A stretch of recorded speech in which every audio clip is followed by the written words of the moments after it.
All right, good afternoon, everyone. We're going to get underway today. Welcome again to Marquette University Law School, the Lubar Center at Eckstein Hall. I'm Mike Goucher, and this is On the Issues. This is our continuing series of conversations with news and policymakers, people who we say are doing interesting and important work in this region and beyond. Today, we are talking about the prosecutor as gatekeeper in the American criminal justice system. We have two guests with us today. The gentleman to my left, some of you may know already, he is Professor Paul Butler. He is the Albert Brick Professor of Law at Georgetown University. He's a former federal prosecutor. He is a nationally recognized scholar on race and the criminal justice process. He's also the author of two books. His most recent book is called Chokehold, Policing Black Men. It is available for sale in the lobby if you're interested. A very interesting book that has received a lot of very promising critical reviews. And also, he has written another book called Let's Get Free, the hip-hop theory of justice. That was his first book. So we would like to welcome Professor Paul Butler to Marquette University Law School. Thank you. And also with Professor Butler for this conversation today is John Chisholm. Most people in this room know John Chisholm. He is the Milwaukee County DA. He has held that job since 2007, and he's been on really the leading edge of criminal justice reform efforts in Milwaukee County. So, John Chisholm, again, welcome back to Marquette Law School. Thank you. So this conversation today brings these two men together, and they know each other, just so you know that. They know each other. They have worked together on a national initiative that is designed to reshape prosecution programs in America. So we'll be talking about what prosecutors can do to help effectuate criminal justice reform in this country. And I wanted to begin by asking each of you a somewhat similar question, but Professor Butler, I'll begin with you. And the fact is you're a former federal prosecutor. And I'm wondering if you can share with the audience your decision to leave that behind and to become a very outspoken advocate for changes in our criminal justice system. So yeah, I'm a recovering prosecutor.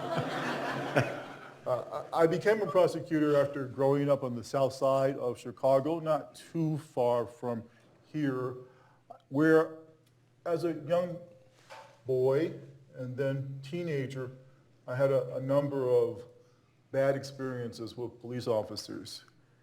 And I hope that by being a prosecutor, I could change the system from within. I hope that I could make things better, not just with regard to the way that the criminal legal process treats people, but also a way of helping my communities be safe.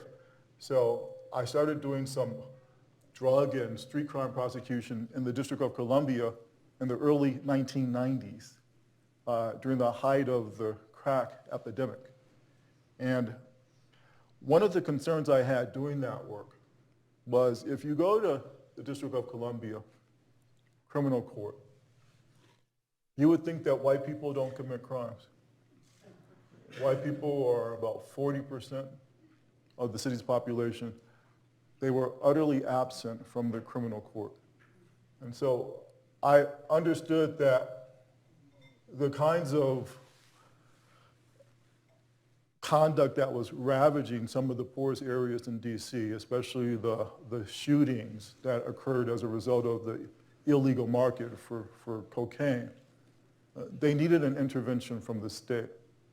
But I was a baby prosecutor, so what I was doing were misdemeanors. I was doing drug possession, gun possession, fights. And the picture that you get from the Superior Court is that white people don't steal, they don't use drugs, they don't get into fights. And the jurors knew better than that, right? Because the jurors were actually predominantly African American. They're the people who kind of bothered, the only people who at that point bothered to show up for jury duty in career-obsessed DC, where there's also a class divide. So many of the white folks are middle-income professionals who've moved to DC to do government jobs.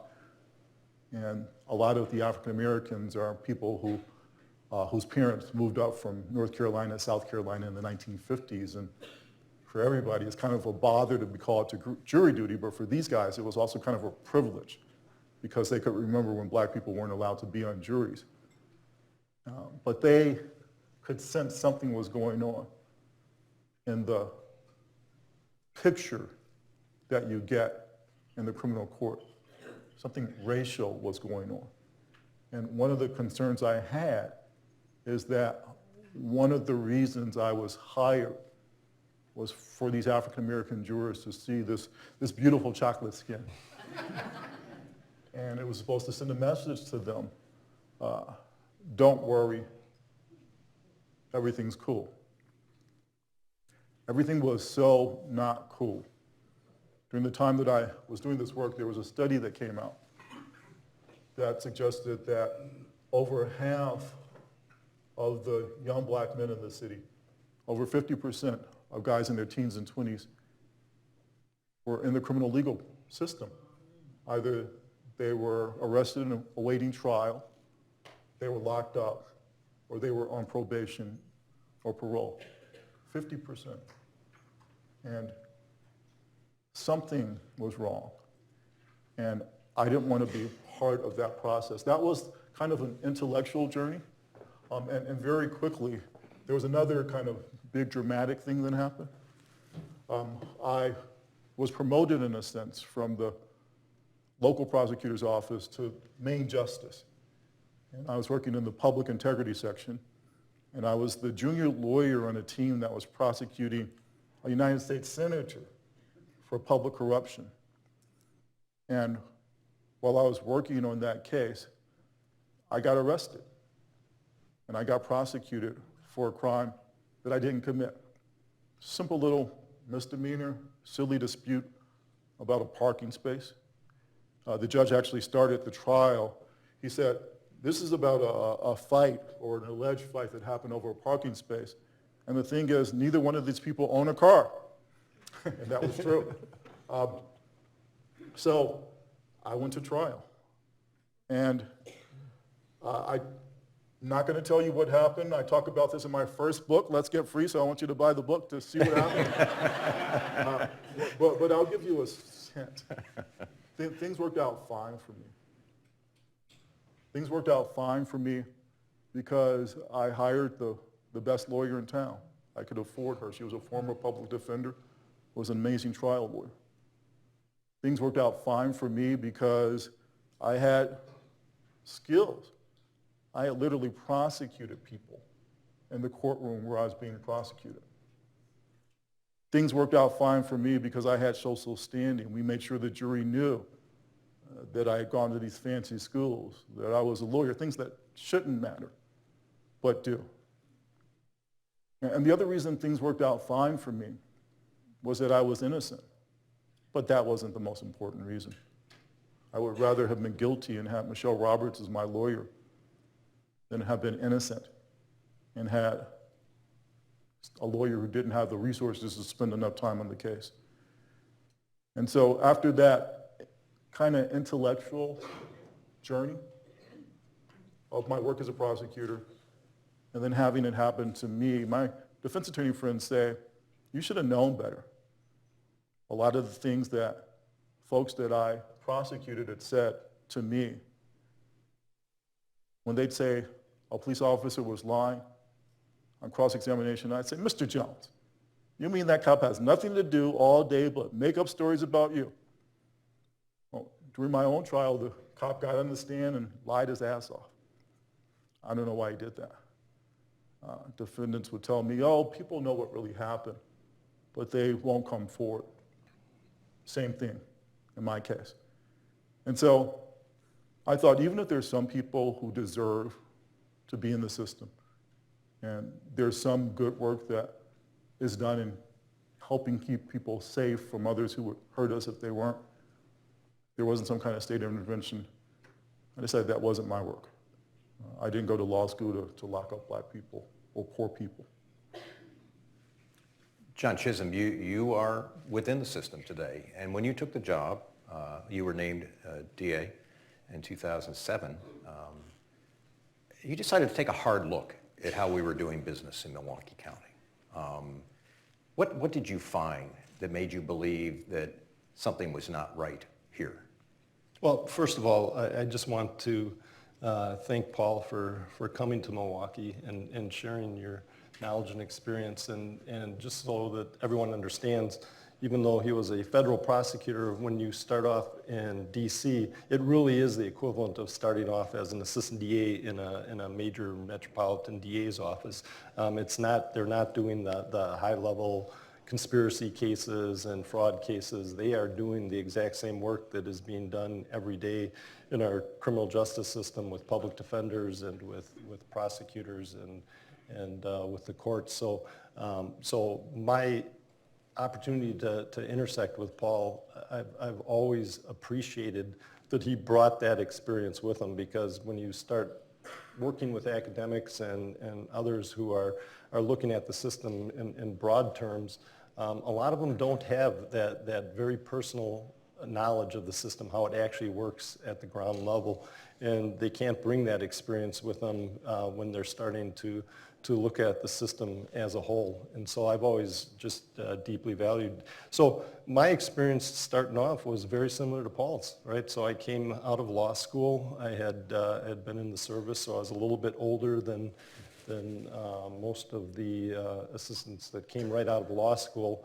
But I had the opportunity to intern in a small county DA's office, and importantly, I had also worked with what is called the LAIP at the UW Law School. It's Legal Assistance to Institutionalized Persons. That was actually my first job as a lawyer, was actually representing prisoners in our maximum security facility. And I think that's, if I could replicate that for anybody that would ever work as a prosecutor, I would do that. I would have them start at the back end of the system before you're responsible for making the decisions that will put people into the front end of the system, and start that process all along. So to your question, Mike, what changed? I'd had about 12 years of experience. I had done what every prosecutor does. I had done a general misdemeanor assignment, domestic violence assignment.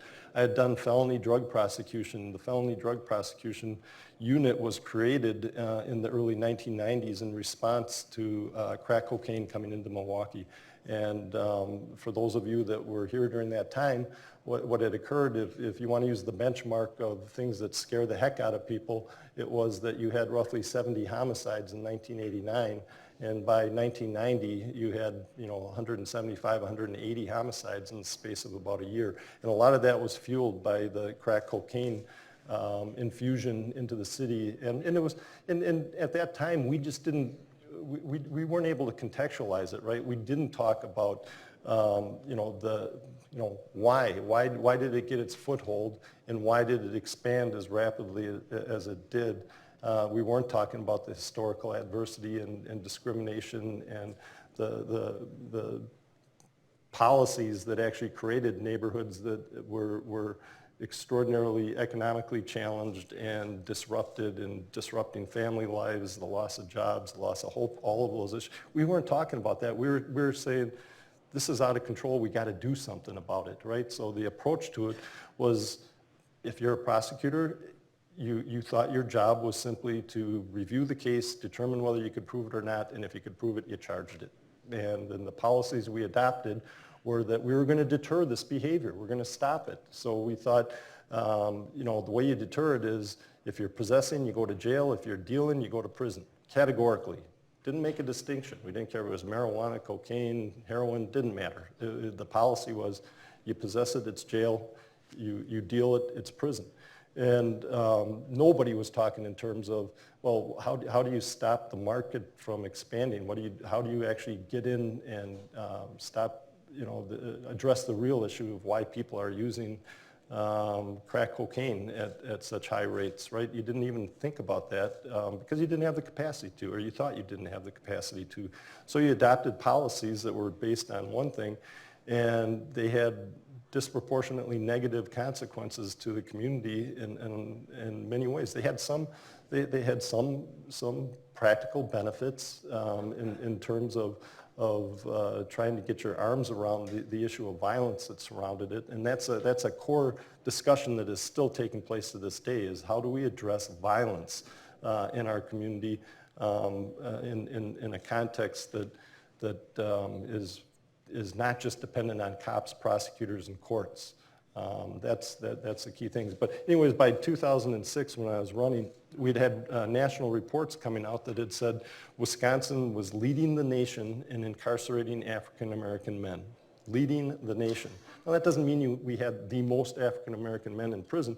It just meant on a proportional basis, we were putting more African American men in our prison system than any other state in the country. And I took that seriously. I also, from my experience and had benefited from the input of defense attorneys and public defenders and from people that had worked in social services, what we'd now call pretrial services, people that were saying, hey, you guys really need to start thinking about why people are coming into the system and do something different with those individuals.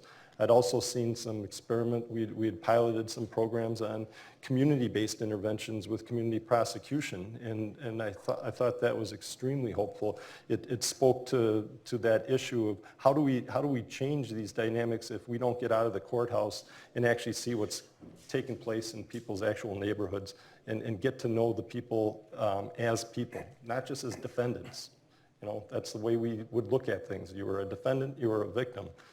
That's how we categorized everybody. We didn't really, sometimes I don't think we even wanted to really see the humanity behind each one of those stories that were intersecting in the criminal justice system because you had to make tough decisions, and if the binary decision was jail or prison, you know, sometimes you just wanted to stick to the law, you know, the facts and things like that. You didn't want to think about the bigger issues.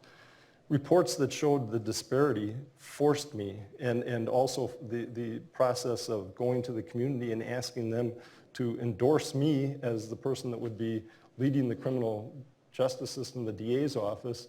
I had to listen to what the community was asking and make certain promises to them. And one of those promises was that I would, as an office, we would look at ourselves and see what we were doing to contribute to disparity.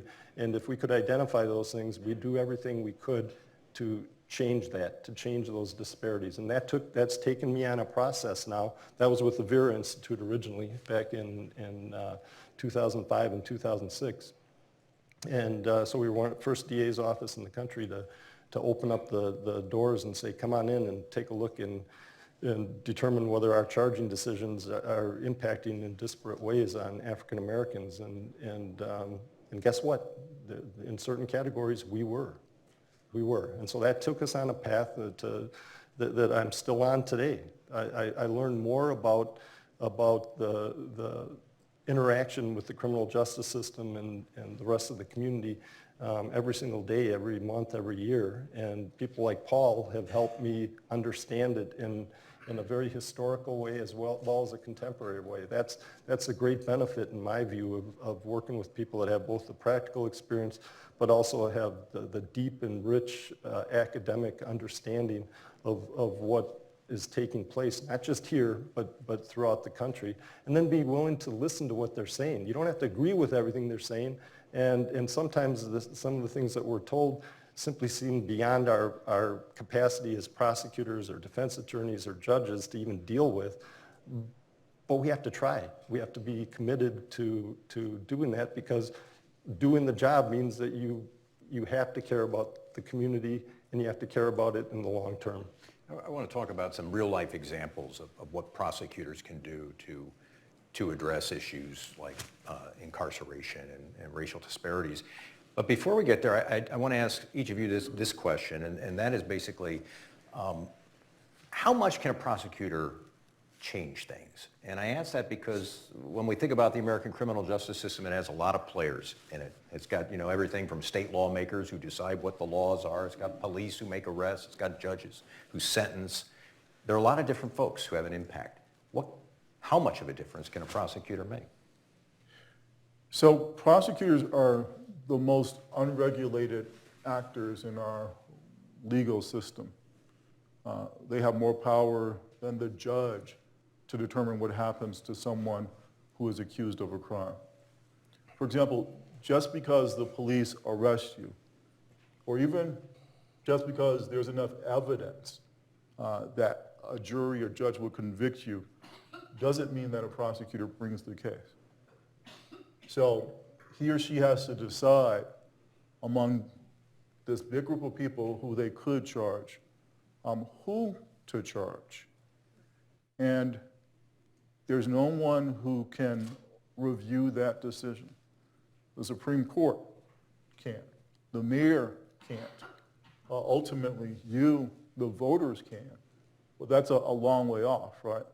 And so the prosecutor has a tremendous amount of power. The prosecutor, in addition to having all this power, there's not a whole lot of transparency. So why does Kwame get charged, but if Samuel committed the same crime under the same circumstances, he doesn't get charged? We don't know. And the prosecutor doesn't have to tell us. When I was a baby prosecutor during misdemeanors, we had this assignment called papering, which is the police officer, he's just made an arrest, and she literally brings the documents, like a report of what she saw the person doing. And I'm a 23-year-old kid sitting at a desk like this. I'm reviewing these papers. Okay, yeah, we'll prosecute this. We won't prosecute that. Around me are 25 other prosecutors doing the same thing every night, Saturdays and Sundays included. And nobody's telling us what to do or seeing what we do but my boss, the head prosecutor. So again, a tremendous amount of power. And I come from a faith tradition that says, to whom much is given, much is required. So I think there's a responsibility to exercise that power in a principled way. And one of the things is to be transparent, to talk about what you're doing, and to count. So there's a tremendous amount of data about what prosecutors do, who they do it to, who they don't do it to, that they can either notice and record and reflect or ignore. And one of the things I admire about John is that when he started, he brought in an outside organization, the Vera Institute, to count, to look at the decisions his office was making and who they were making. And one of the things he looked at was race. Are we doing different things for African American and Hispanic and Indian people than we're doing for white folks? And with every prosecution office, based on all the data we know, the answer is going to be yes. And the way that most prosecutors avoid doing that is they don't look, they don't ask. John asked. And again, that's important. So a lot of work to be done. A lot of people think that the reason that the U.S. started locking up so many people in the 1990s is about the work that prosecutors do. There's different theories, but that's, I think, one of the most persuasive theories. So much power. To give one example, power that comes from the Supreme Court. There was a case about plea bargains a few years ago, and Justice Kennedy wrote the opinion, and he said, we should stop pretending like we have a trial system. We don't have a trial system in the United States. We have a plea bargaining system.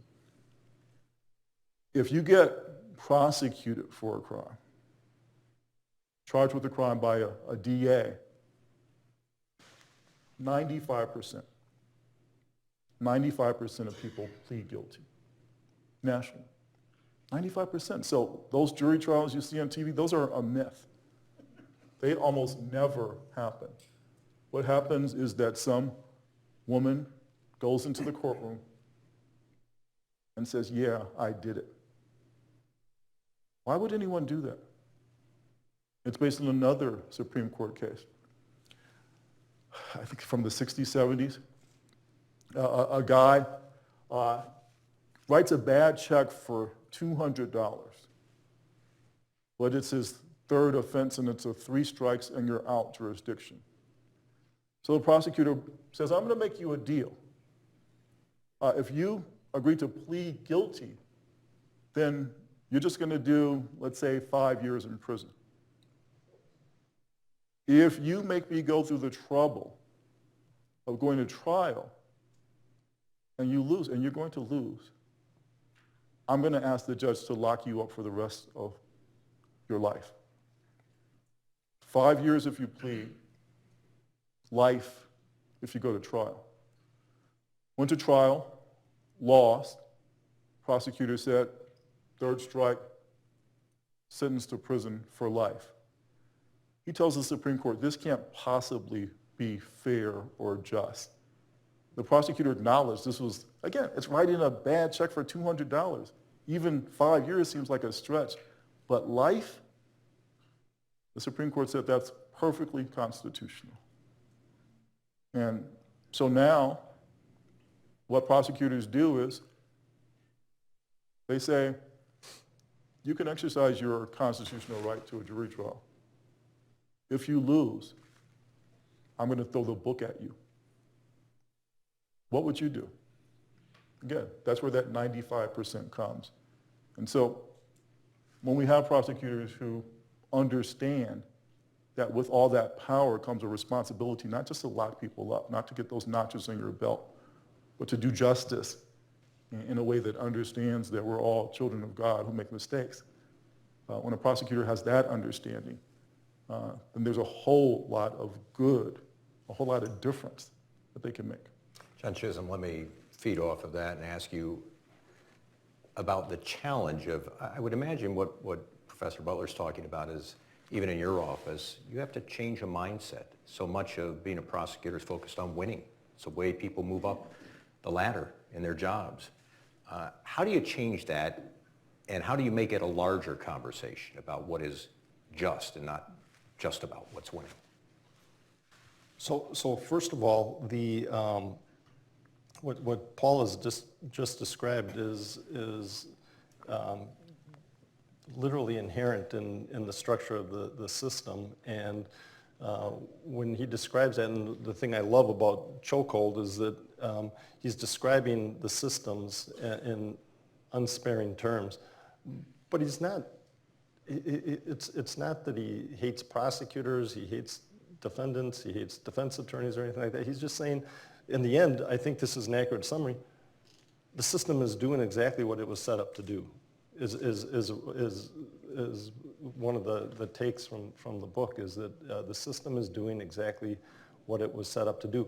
Therein lies the problem, right? And that is that we bought into that ourselves as police agencies, as prosecution agencies, as courts, as corrections. We basically bought into that and basically signaled that all the problems that occur in a community can be resolved through the court system. And as a consequence, we blew the system up, and we scooped in a lot of people that we are now coming to understand should never have been in the system in the first place. You're talking about drug-addicted individuals, you're talking about people suffering from mental illness, you're talking about young offenders who our understanding of those offenders has changed dramatically as the science has progressed. And yet the system was set up to process those problems that occurred in the community as efficiently as possible, right? And it's an adversarial system. So we intentionally limit what we will consider to be evidence, right? So the evidence is only a very narrow slice of the reality of either the victim or the person that committed the crime for a very narrow point in their lives, a couple minutes that required police intervention. And yet then that's the slice that we move through the court system without considering any of the other background on the individuals or where they came from. So the way you can potentially break out of that, it goes to the issue of that discretion. With great discretion and power comes the ability to, in a structured way, share that discretion and power. And that means that you do have to change your relationship, for example, with your public defender's office. That you have to set up a system that allows public defenders to have a meaningful opportunity to assess the facts that are being presented against their client right at the very front end of the system. To have people that specialize in determining if people have mental health issues and drug issues and let them weigh in on what should appropriately be done with that person. And many of those decisions might not have anything to do with the criminal system. It may. There has to be some level of accountability, but we have to re-envision what accountability is as well. And accountability simply can't be an up or down vote on what happens in a courtroom, that there have to be opportunities to divert people away from the system, to allow them to spend a very limited amount of time in the system until the issues get addressed, and then to provide them the resources to address those issues. That's what we don't talk about as a country anymore. We've invested, trillions of dollars into public safety, but we've neglected providing those other resources in a systematic way. So as a consequence, I would argue that we've oversold our ability to solve problems, and it's had a very, very horrible and detrimental effect on all individuals that come into it, but particularly people that have historically been discriminated against, and particularly in the African American community. And that's where the historic understanding of how many of these systems were created is essential. So you're trying to, one follow-up, John Chisholm, so you're trying to approach this process a little bit differently, to think differently as you go about this. For people in the audience, has it made a difference, a real difference? Are we sending fewer people to prison? Are you putting fewer people in jail? What has it meant? Yes. Really? The short answer to that is yes, Mike, and the follow-up to that is we have a long ways to go. So I'm not going to do any victory laps, but if you were to look at the last 15 years of direct admissions to prison from Milwaukee County, you'll see that Milwaukee County has led the state in reducing the number of people we're sending to prison. You've seen a dramatic reduction in our admissions to jail, even though they're kind of flattening off. We've got a ways to go there still. So the short answer is yes, and I can also demonstrate and will demonstrate that the racial disparities are starting to flatten out as well. They're not going away. That's just in terms of what we control, the charge, no charge decision. But the disparities that exist, prior to police contact, with police contact, after they've been adjudicated in the system, those are still very real issues that we've got to dive into. But yes, I'm absolutely convinced that by taking a different approach to it, by putting prosecutors outside the courthouse into communities to actually work with the community to solve problems. Here's something that isn't mentioned by a lot of prosecutors, and that is that we all follow the ethical obligations, the special obligations and rules that apply to prosecutors, right? In the ABA standard for the ethical obligation of a prosecutor is an unequivocal command that we have an obligation to work with the community to solve problems in the community, and that we are not simply case processors. That's the model that exists in the country right now, is a case processing model.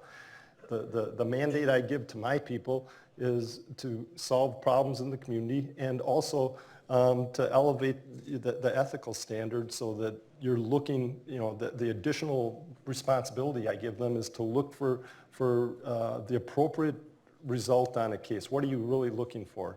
You're not going to mousetrap people. You're not going to load them up with, just as Paul mentioned, you can, as a policy, say, we don't mousetrap people, which means you load up 50 different charges and insist that they plead on just the one that you really wanted, right? So it's that coercive thing. Instead, you say, charge what's appropriate and resolve it appropriately based on that.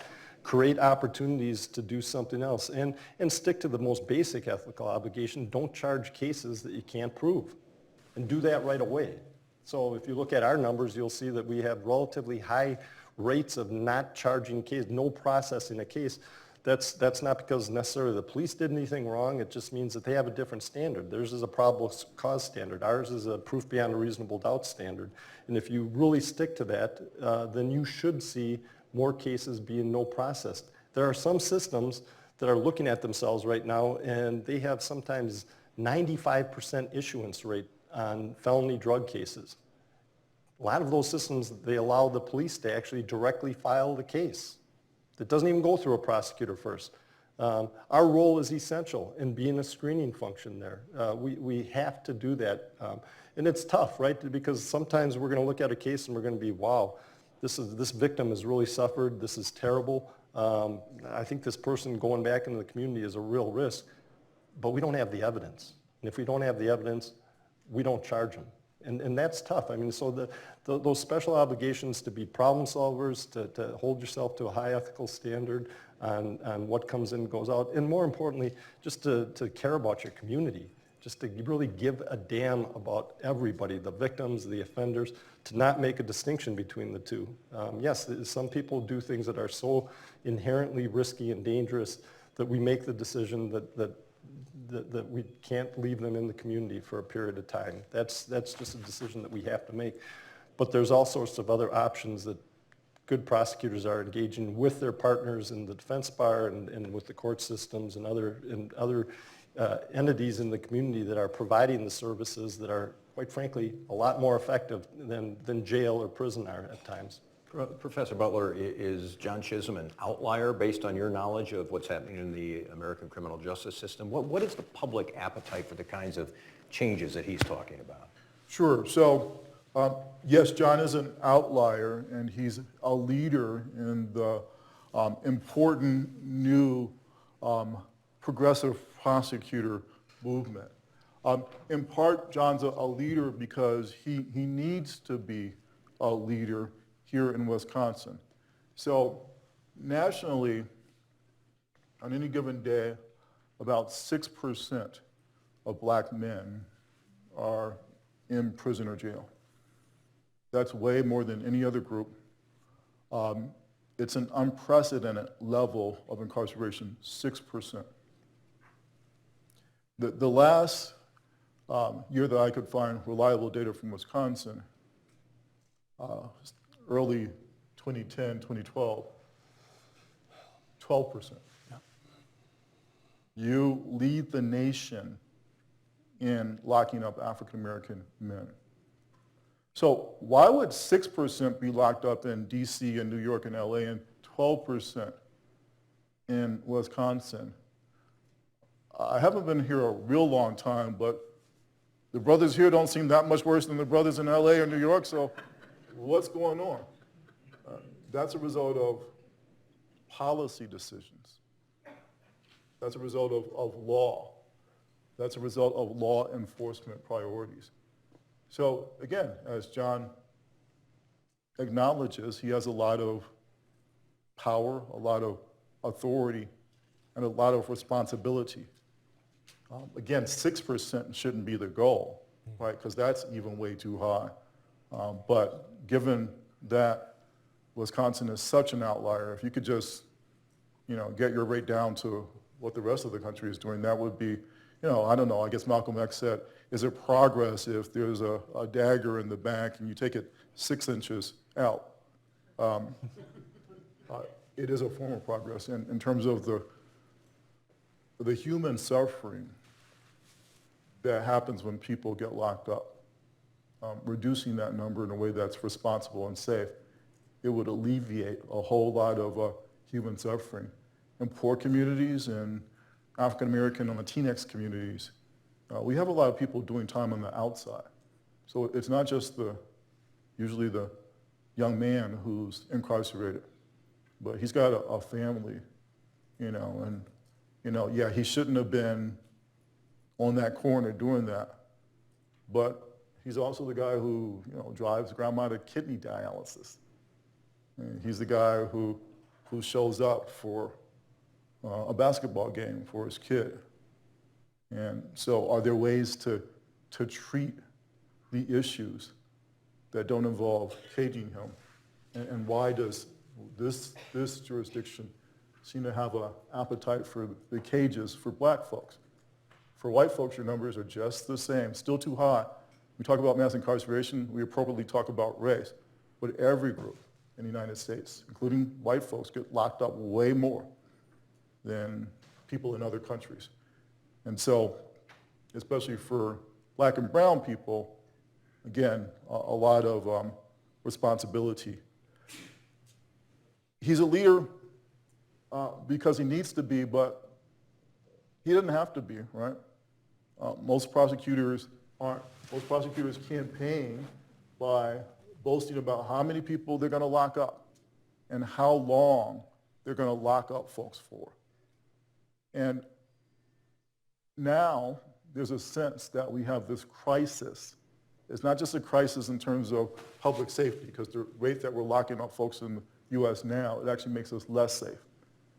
But it's not only a public safety crisis. It's not only a human rights and social justice and racial justice crisis. It's also a crisis in democracy. It's a crisis about the future of our country.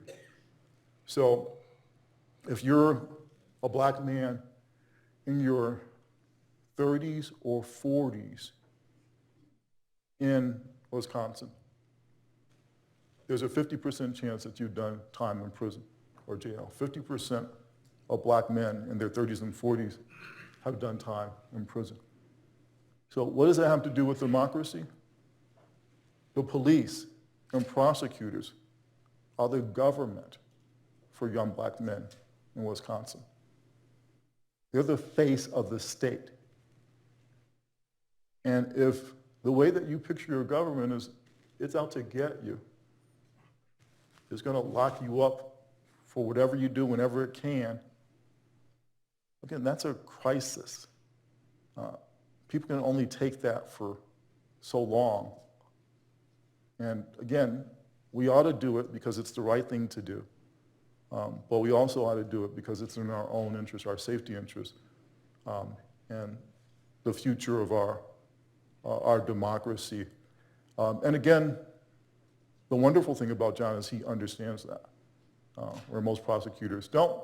So we work with a group of folks who are like John, who are elected prosecutors from all over the country, and we come together a couple times a year to talk about best practices, about, okay, if you're actually running saying that you want to lock up fewer people, how do you get elected that way?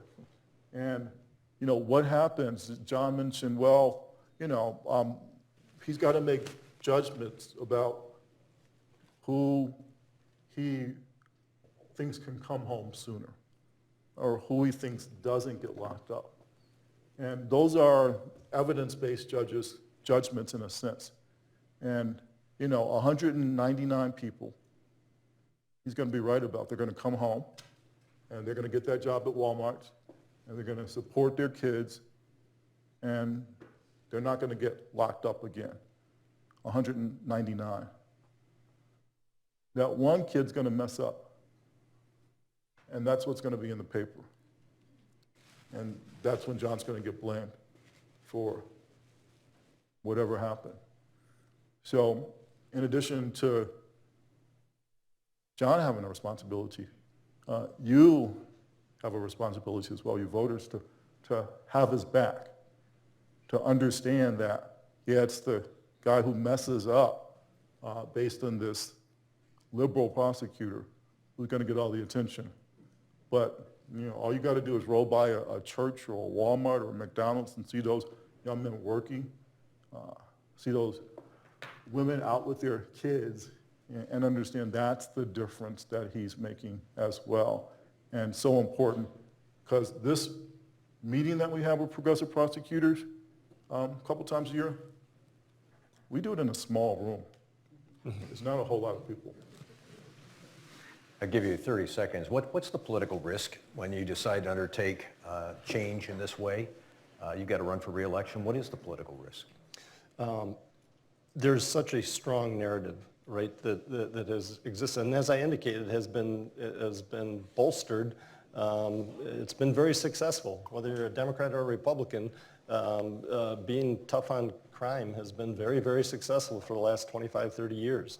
And so changing that narrative means that you have to be able to tell people why that narrative needs to be changed. And I think Paul is one of the few people that will call it exactly like it is. And I would argue that ultimately a prosecutor's job is to maintain the social compact, right? That means that your obligation is to equally consider people's civil liberties and then balance that with public safety and do it in a principled way.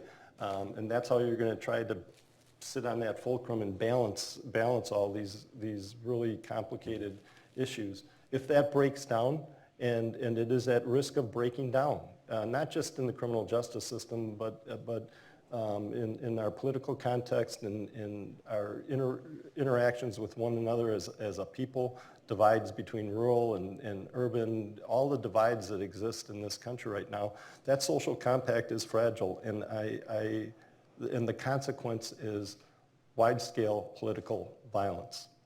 We are extraordinarily concerned about interpersonal violence. That's the space we live in.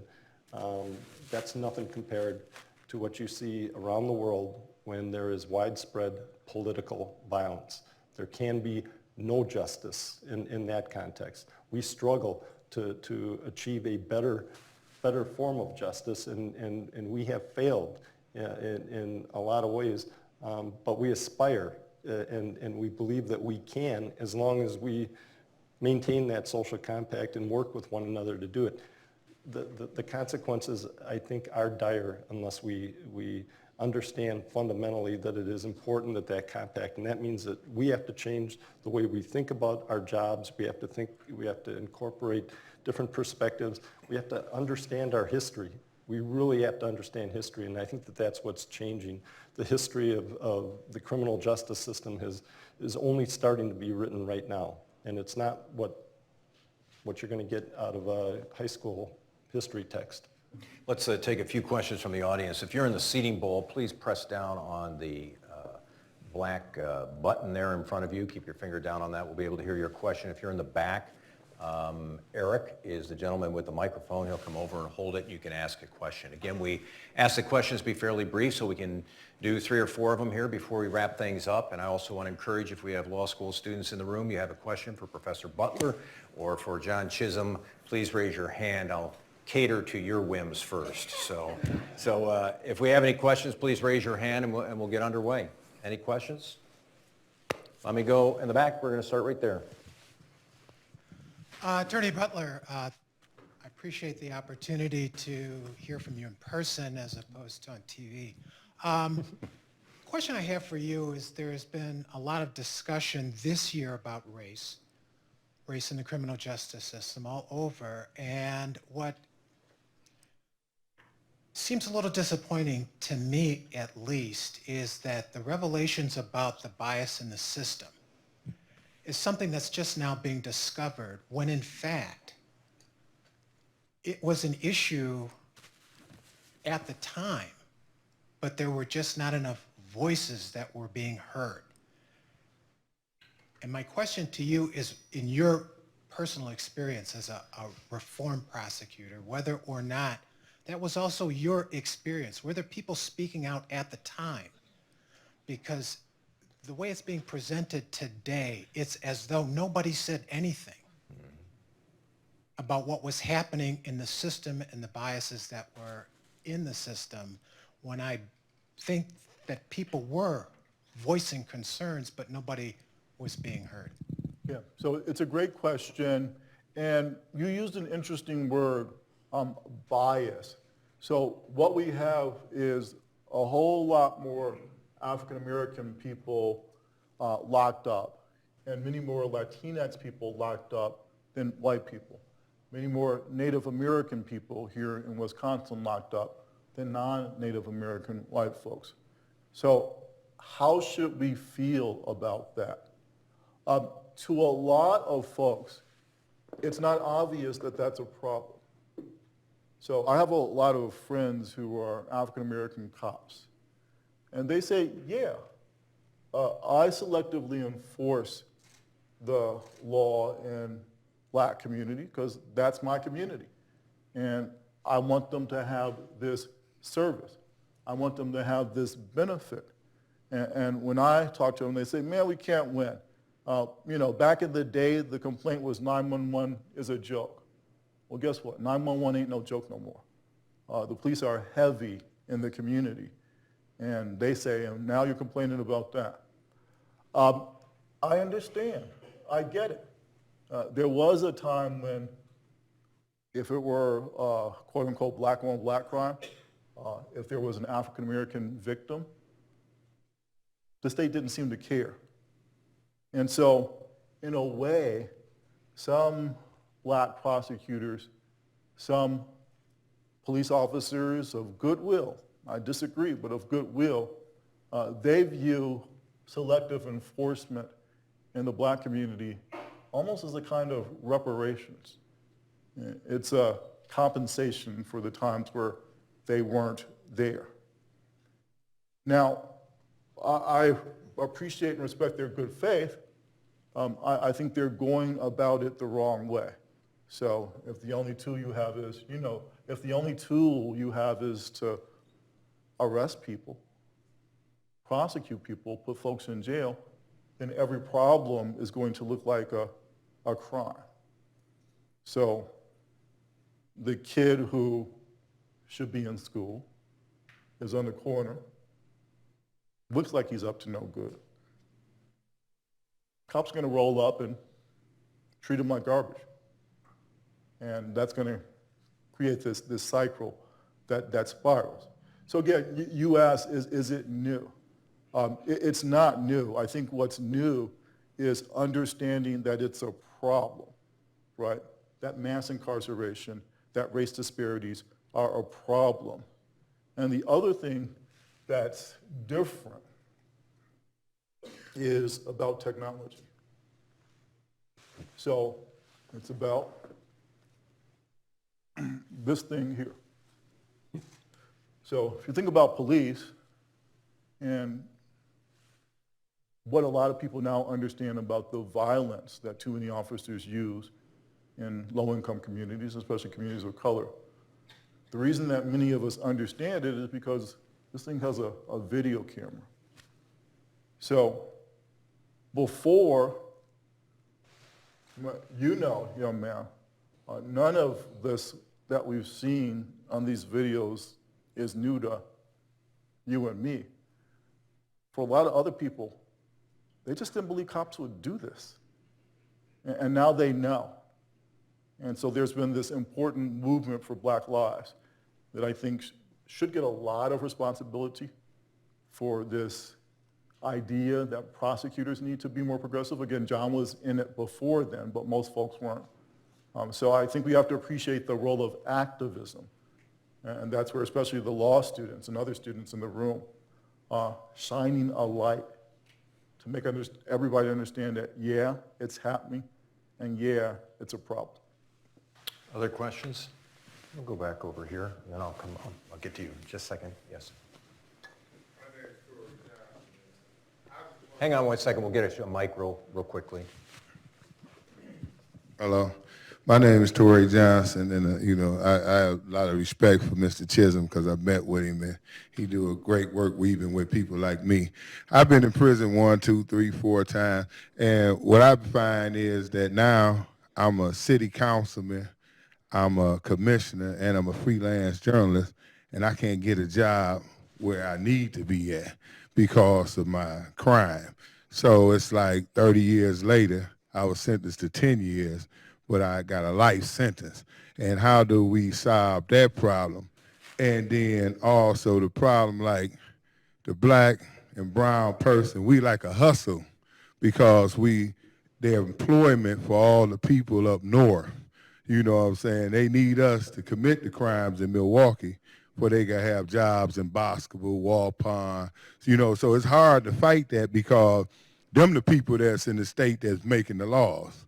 So when I go up there and say, hey, man, free me, they ain't hearing that because then their brothers and sisters and cousins and auntie and uncle won't have a job because all the prisons up there. You know what?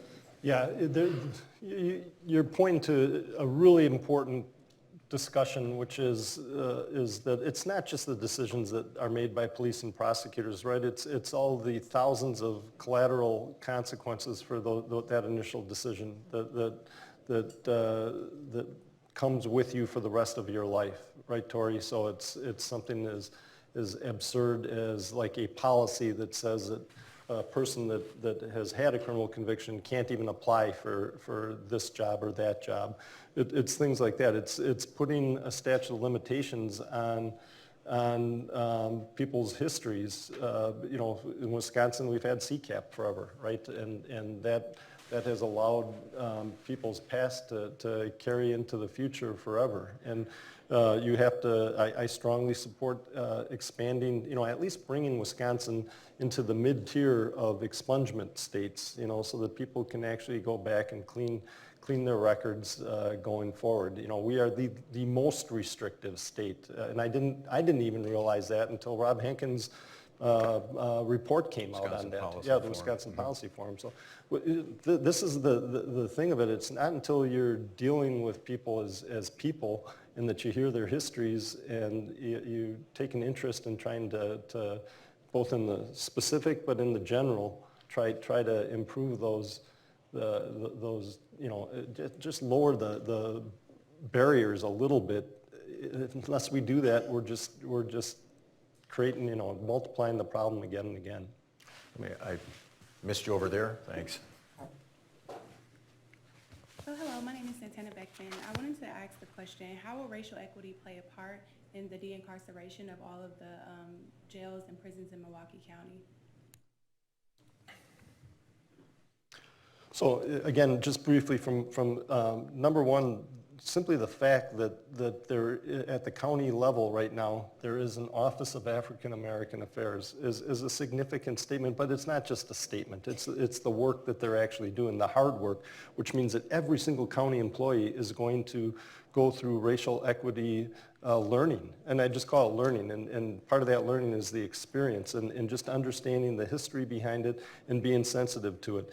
Starting the project with Vera in 2006, they didn't just come in and study our numbers. They actually talked to our prosecutors and tried to understand the decision making that they engaged in. Having works like Jennifer Eberhardt's bias book coming out now that you're absolutely right, Calvin. I mean, you were talking about it 20 years ago. Everybody, but now there's actual data that's going to support it, right? And once you have the data that supports it, it's pretty hard to ignore it. I mean, it's if you're engaged in a rational belief that the system ideally should result in people coming out of it better rather than worse. I mean, that would be the aspiration, right? Is people are always going to have contact with the criminal justice system. Some portion of the population is always going to have contact with the criminal justice system. If the aspiration were that contact resulted in that person actually being stronger, more resilient, having more opportunities, then that would achieve, in my view, the best approach to the issue.